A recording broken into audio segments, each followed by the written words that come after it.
Maria, thank you so much for this time that you're sharing with us this afternoon. How are you? I'm great. I'm telling you, I'm missing Mexico though. I usually go to Mexico several times per year and I haven't been able to. So I'm really missing you guys. Where do you usually go? I go to Nuevo Vallarta Mm. Mm. and I miss it. I write a lot of my books there actually. Wow, that's good. So each saga has a little bit of sand and piña coladas and so on. Margarita, some guacamole. Yeah, there's a little bit of Mexico in all of my books. Well, hopefully, maybe at the end of the year or starting the next one. I would very much, yeah. Fingers crossed. So let's talk about the Dukanai. It's 21 years now since you wrote that magical, groundbreaking book for many. It's how many generations now? Because you have many. You can have mom, grandmother, and one daughter sharing your stories. So how has it changed since the first time it was published? Well, I don't know that the book has changed, but it for me it's kind of surreal because I mean, so in the United States, for example, our drinking age is 21. So I joke that like my book can finally drink now. It's So and to see it suddenly become this worldwide thing. I mean, it had been very popular for a romance novel. It had done very well. It was, many people loved it, but then all of a sudden now the whole world has discovered it and the whole family in a way that I never dreamed possible. And it's just so crazy because I wrote it so long ago. And, so many people ask me, well, where did you get the idea for the Bridgertons? And Alex says, I don't remember. I wrote it in 1998. Wow, yeah, it's a lifetime apart. It's a long time ago. But I guess, romance and love stories are timeless. I don't know. So you're a really good reader of the, I don't know, Jane Austen novels, and Mm-hmm. then something struck, and then you found that story inside of it. Yeah, people often ask me, they say, well, what made you want to be a writer? And it's really, I love to read. And I think it's like that for any writer. I mean, not every reader becomes a writer, but all writers are big readers, I think. And so I just think it made sense that what I would want to write would be what I really enjoyed reading for fun. Which were these romances set in the Regency, or, for the way I often explain it to people is the Jane Austen time period, because a lot of people don't know the term the Regency. And they were fun and they were romantic and they were far enough in the past that they were kind of like a fairy tale, fantasy in some ways. And, even though you wouldn't want to live in that time period, it was so much fun to read about it. And I just really enjoyed reading it. It was what I did for fun. And so I think it just made sense that that's what I would try to my hand when I was writing. And luckily for me, it worked out really well. It's a time period that works well for my writing strengths, I think. Now, as you said, that the whole world has fallen in love with this story, thanks to obviously you, but the association with Shonda Rhimes. Mm-hmm. And it has, how magical was it for you to see the beautiful clothing? I mean, obviously the inspiration comes from you, but when you finally see that adaptation with all the changes and it's really crazy. And we had this gift for Christmas in a time that people really needed it, through this crazy time. Yeah, I mean, I think the thing about Bridgerton is that it's a show that really celebrates human connections, whether it's romantic or family or friendship. That's what's at the heart of it. And it came at a time when I think people were really missing that because we've been by ourselves for so long. So the timing was really quite fortuitous. But in terms of seeing the adaptation, I mean, I got to visit the set before I actually saw the show. So I had some hints. I knew what some of this was going to look like. So I had already had my wow moment. Although you still get a wow moment when you see the whole show. But, they actually filmed me walking onto the set the first time. I mean, they had their hands over my eyes because they didn't want me to see it right away. And I was just like, I mean, you can't believe it because so the first time I visited, they were on location, so they were filming outside. But the second time, it was in the soundstage where they built this entire world, and it's huge. I mean, it is absolutely enormous. You can't even imagine. I mean, the inside of the building is 3 or 4 stories high. I mean, there are entire carriages inside, and you see, all of a sudden you walk in and you're just like in Featherington House, and then you walk over here and it's Daphne's bedroom, and people are walking by and they're in these incredible clothes. And I mean, it's really unbelievable. And not anything I ever thought was going to happen in my career, I have to be honest. So it's just been a delight. It's a great, like good, like dharma, to have that good luck, to have that gift for you after all the suffering, because I know that authors suffer so much for their art. It's really difficult. You don't know if you're gonna find your readers, if it's gonna get printed, let alone find a good reader, not to have a good fan base and so on. So I'm happy for you. Honestly, it's been such a Cinderella story for me, because not only was it adapted, but it was adapted so well, and every step of the way, it's just been wonderful. I mean, I haven't had a moment where I've been like, it's just like every time something could go right, it did. And so it's just been, people will sometimes come to me, other authors, saying, well, can you give me some advice about getting something adapted? And I'll be like, no, because I didn't have to do anything. It was just everything fabulous just kept happening. I feel like I'm the most boring interview, because all I ever say is, everything's awesome. Oh, thank God. No, you don't want someone who's saying like, I don't like it. No.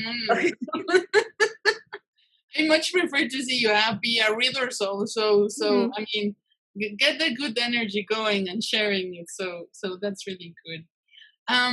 Now that I would like to talk about the female desire in this saga, because, for example, I love Madame Bovary, and I know it's a different time period, but just the part of knowing that in these stories you have the women have like a constant space where the desire, it's if not the desire quite as clear, but you have it with certain characters.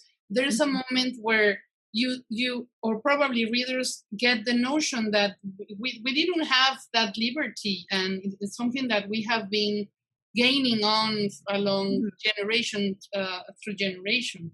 So how do you start that dialogue with the female desire in your novel? Well, I think you have to start out being very aware of what society was then, and what were the norms, what was allowed to women, what were they allowed to be, what was their accepted place in society. And then I start thinking, okay, well, who you think about your characters, like, is this somebody who's going to be like really busting out of all of the societal norms, or is this somebody who is like quietly pushing against it?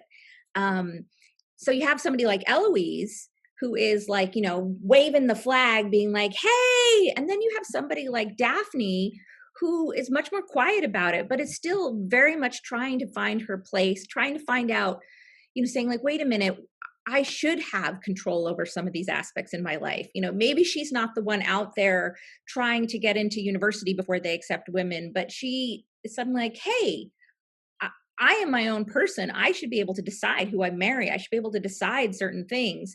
And so I really like to celebrate the women who help make the way for the people who are waving the flag. I think, we can't all be that person at the front of the parade.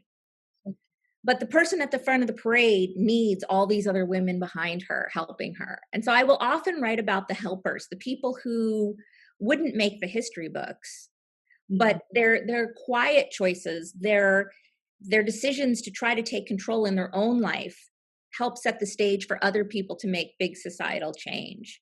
And I think it's really important to celebrate those people too, to remind everyone that, yeah, we should be honoring and celebrating the trailblazers and the people who maybe we'll read about in the history books, but the people who are standing up for them and are helping them along the way are also very important and deserve celebration.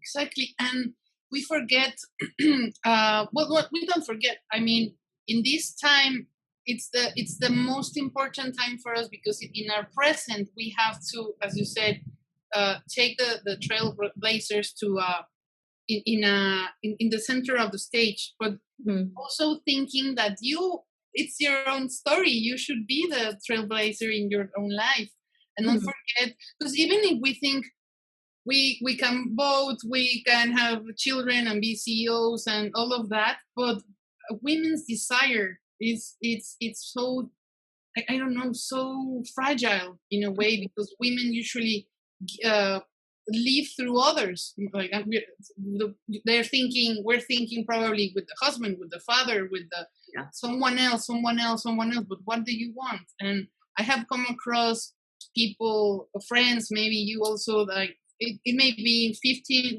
when they're teenagers or 20 years old or 60. And if you ask a woman if they're living their true desire of the life they want to live, the sexual life they want to live, and so on, it's something that's not so common to say. Yeah, I live just the way I want it. This is the life that I have imagined. Well, that's one thing I think that the television show does incredibly well is show that side of life from the female perspective. And it's very interesting to me because, whenever I see somebody write about Bridgerton in the press, it's always like, oh, the racy show, the raunchy show, the sexy show. And I'm always a little curious about it because there's so many shows on television that are just as explicit as Bridgerton. The difference is in Bridgerton, they're showing sex and intimacy between people who care about each other, where sex is romantic and not transactional, where it is, and then they're also showing it from the female point of view as opposed to the male point of view. I mean, if you look at the show, there actually isn't a whole lot of nudity in it, but what there is, it's of the men. Exactly. Really. And suddenly like all the men who are writing about the show are like, oh, this is so racy, this is so raunchy. I'm like, well, that's because we're getting to see the Disney things and not Daphne. You're used to having the camera on the women in a way that makes them objects. Well, suddenly we get to see the men, maybe not as objects, but suddenly we're holding the camera for once. And I think that super important. It is super important, but I think it maybe doesn't make people uncomfortable, but it makes them suddenly think, oh, this is so racy, where it's like, well, would you consider it that racy if it was done from the male gaze? Maybe not, just because we're used to it. Probably the same thing happened to the Outlander series. And what I love about those books and the adaptation is also that the story is told from a female point of view, and not many historical figures are able to tell the story like that. Yeah, and I do think it's important to have the male point of view too, because it is a romance, and it's a heterosexual romance, so it's men and women, but I mean, we're just so used to having all of our art given to us by the men, not just like making it, but saying like, this is what you should watch it. This is what we're going to study in school. This is what we're going to nominate for awards. This is what art is. And also this is what entertainment is. They are the ones deciding, look how long we had to go before we got a superhero movie with a woman in the. Exactly. Yeah. So I just think it's great suddenly to have a show that values women, the women's point of view, but also happiness. And don't get me wrong, I love the shows that are edgy and dark and mysterious and stuff, but we don't get a lot of television shows that are about happiness, where that's the goal. And we, in our society, we tend to value for art and entertainment, things that aren't about happiness. It's like, I hate it. yeah, it's like, okay, well, let's give the awards to all the sad things. Mhm. All Let's the books, books most of too. the books, yeah, most of the books are you have to it's all the time the killing, the life is horrible. I mean, society is the worst, and so on and so on, and we're getting programmed as in a way to. Yeah, and then when you write a romance novel, somebody says, "Well, that's not realistic," and I'm like, "What?" People fall in love every day. Exactly. How is this book about a serial killer? I mean, I hope mine's more realistic than that one. I mean, I hope mine's more common at least. We normalize tragedy. Yeah, when I think I would love to normalize happiness. Exactly. I'm with you. We need to get drinks next time I make it to Mexico. Yes, I'll meet you there, and I'll bring whatever books you want, and so you don't have to. I mean, I can drive and get the books, and you just start looking for the next idea for your next saga and so on. No, but I think it's really important what you're saying, and I'm glad that we're having that conversation because, as you say, in the female the male point of view is that dictating how we should look, how a normal life or a normal job and so on. So all the new voices are just like trying to catch on and say, wait, exactly as you said, like people are usually. I mean, for example, an example. As you know, in Berlin, the artists are really out there. You know, they're and people. I was there for a summer, and and you can find different expressions of art. For example, David Bowie made a super album there when he stayed some time and so on. And today it made the news that there's a doctor who's an heterosexual who dresses to work with women's. I mean, the first part, the upper part is normal clothes, it's male clothes, and underneath he uses dresses and like big heels and so on. So people are still becoming enraged of how femininity can come across many different people. It's so mind-boggling. Yeah. Yeah. I just don't understand people who feel threatened by stuff like that. It's like, he's not telling you have to do it. Exactly. Yeah. It's, So why, don't tell him he can't, just mind your own business. I'm with you. So let me well, I don't know if you want to talk about the Rockesby. Sure. So the Roxby series is actually the Bridgerton prequels. They're all out. The series is finished in English. They're in the middle of coming out in Spanish right now. And oh my gosh, the covers are so cute. I love the Spanish covers. And what happens, I think a lot of people thought I was going to write the Bridgerton sequels and write about, the kids of the Bridgertons. And instead I went in the other direction for a couple different reasons. One was I thought it would be really fun to have the Bridgerton parents as characters, not as main characters, but have them show up. And then I ended up not having them show up really till the last book, but they're there. And then also it's an interesting time period. It was a more interesting time period for me to work with. And so in fact, one of the books, I don't know what it's called in Spanish. In English, it's The Girl with the Make-Believe Husband. And that's actually set in New York, which I've never done before. Because it's during the Revolutionary War. So the characters are British, but the main male character, Edward, is a soldier in the British Army, and he's stationed in New York. And then the heroine, Cecilia, actually, she's also British. She comes to New York. She's looking for her brother. So I'd never done anything outside the UK before. So that was really fun for me, very different. But it turned out to be really fun because by the end of the series, you see some of the Bridgerton characters as young children. So Anthony and Benedict are young boys. I think they're maybe 7 and 5, and Colin is a baby. And I had so much fun writing those scenes, to take these characters who we've all met as adults and be like, what would they be like as little kids, you know? And I just enjoyed it so much. I mean, it's still all about the love story, don't get me wrong, but you know, they did kind of steal the show a little bit. And how has been your research? Because you're, I mean, I imagine you have to look, I don't know, in the local library, or did you go crazy? Like I'm gonna go to that library and so on and get the. Well, I mean, so a lot of the research, there's a lot of stuff I just know by now. I've been writing in this time period since the mid 90s. So a lot of it I just know. Okay. But you know, you always have to look things up as you go along. So for example, in the third book in the Rokesby series, The Other Miss Bridgerton, a lot of it takes place on a ship. And that's when I realized I don't know anything about sailing ships.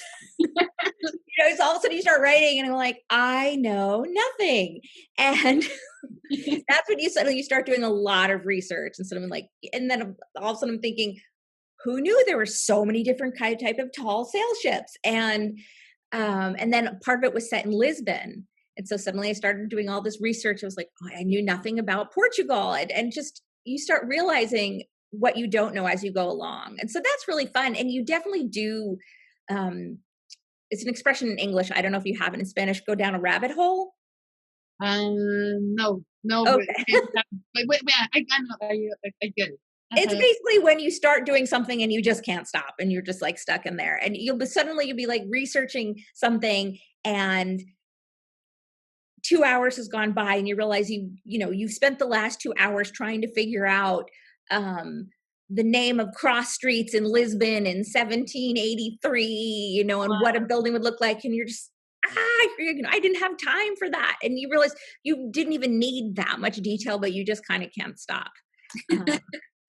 And how do you manage your time, and how much time your time with your deadline with the publishers, and the time when you say, you know what, I need a week to look for the different kinds of medicines, or I don't know, Well, the remedies that they use. Yeah, it doesn't really for me at least, it doesn't really work like that, because I just look up as I go along and as I need it. It's not really setting, so it's kind of all interspersed. My bigger problem is that I just take off too much time between projects, and then so that's my bigger problem. I'm not. But you need the spaces, no? Yes, but I probably don't need as much as I take. And this past year, I've taken off actually a lot of writing time, in part because I've been very busy, you know, doing stuff like this, and with the show coming out, but also with COVID. My husband's he's a doctor of infectious diseases, so I know it's been really hero. I think so. I've spent a lot. I think a lot of my energy has been really spent just supporting my family and being there for my family during a really tough time. And then Bridgerton came out, and so I've been taking quite a break, and I need to get back to work soon. No, but I mean, it's not like you're a lazy author, so. No, I don't think so. No. I mean, I've written almost 30 books. Bad for your time, for your break time. And I want to know about your literary loves. Tell us what are like 5 books that change your life, or anyone really that you like. I have one here. Shoot, I finally cleaned up the area back here and I moved the books. 5 books that changed my life. Oh dear. So you were young, you can probably think. Well, I'll start with like a romance novel. Okay. So I hope she's in Spanish. Lisa Kleypas. She wrote 2 books. It's a 2-book series. In English, it's Then Came You and Dreaming of You. And I read them as I was writing my first book and was just so blown away by how great they were. It just really inspired me to keep going. And now she's my friend. So that's really exciting. Wow. Another book I just adore is called The Last Days of Summer by Steve Kluger. Okay. And it is an epistolary novel. So it's written all in letters and telegrams and like programs from the theater. And that book is set in the early 1940s in Brooklyn, New York. And it's so funny. And it's also completely heartbreaking. And I love that one. Other books that have changed my life. Oh, A Prayer for Owen Meany by John Irving, which I think is pretty famous all around the world. I read that one on vacation. I actually, and I can bring this back to Bridgerton. So I actually wasn't on vacation. I was working. When I was 20 years old, I worked as a travel writer in Greece.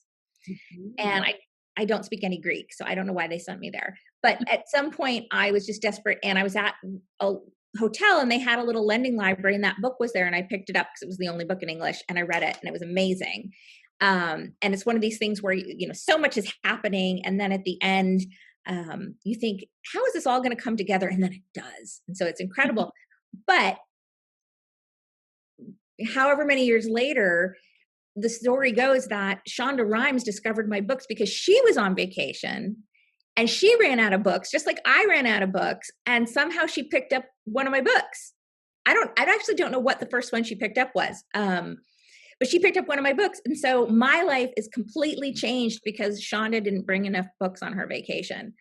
I remember the story. It has to do a little bit with you, of how Alexander Hamilton, the Broadway play, got made because Lin-Manuel didn't know what to read. He ran out of books, and in the airport, the only thing that he could find was the biography of Alexander Hamilton. Yeah, so those moments are really good. It is really good, but, and people have said to me, other authors, how did you sell your book to Hollywood? And I'd say, I didn't. I just got lucky.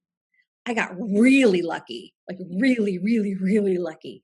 So these things happen. They absolutely do. I mean. And what are you reading right now? What's your interest? What am I reading right now?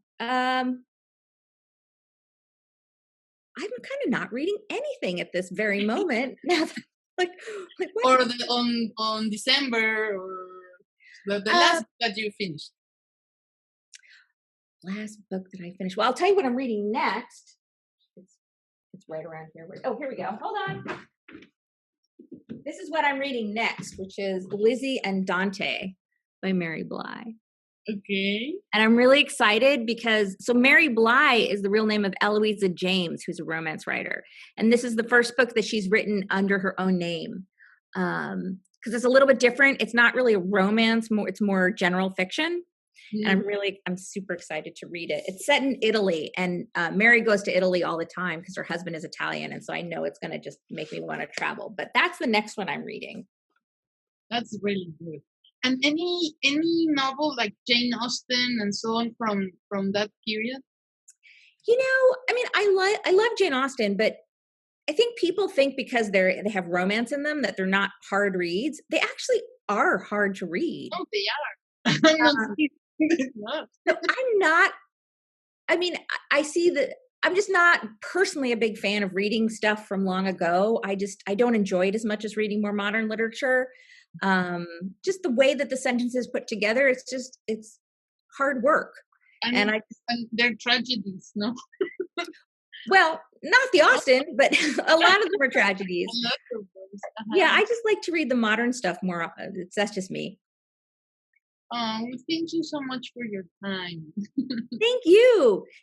This was so much fun. And, I miss traveling so much. So it's so nice to be able to talk to people all around the world. I know it's not the same, but at least we were able to communicate somehow and just pay tribute to your beautiful work. Those covers are so nice. They're so nice. They are. And we're really happy that your work that your work it has found so many readers around the world. I'm happy that you're happy, and let's keep that message going. Like you don't have to even read all the time tragic stories. We have a crazy world as it is. We don't need more depressive things, and yeah, the thrillers and so on, they're fun sometimes, but I mean, you should invent a new genre. I just think it's nice. I mean, I want to read a book that when I finish, I'm happy. I mean, not every book, as I said, we don't need all books to be like that, but I think we need to value the books that you close and you're smiling. If a book makes you laugh and it makes you smile when you close it and you feel good, that's important. And I think we need more of that. Yeah, and even the TV producers and movie producers and the editors and so on should think a little bit more of that. Even the new generations probably will ask for more of that. I hope so. Yeah. Well, thank you again, and thank you. I hope that we have news that you will be in beautiful Mexico soon. I want to so badly. Maybe you can plan it, but going to like an Airbnb or something. That you're more closed off, or I don't know. See real Mexico, yeah. Mm-hmm. I have family in Mexico City, so maybe I'll go down and stay with them. Yeah, and plan it off, because I mean, life is moving also really fast, so we have to plan it. Okay. Thank you again. Thank you. Bye. Bye.